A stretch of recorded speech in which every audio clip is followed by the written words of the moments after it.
சுட்டிபுரம் பூரணியின் பேரை சொல்ல எட்டு திக்கும் ஓடி வரும் பூஜை செய்ய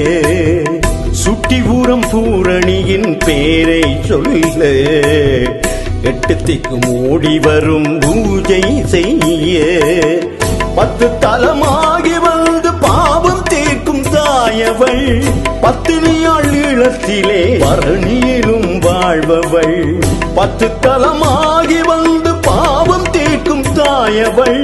பத்தினியாள் ஈழத்திலே பரணியிலும் வாழ்பவள் சுட்டிபுரம் பூரணியின் பேரை சொல்ல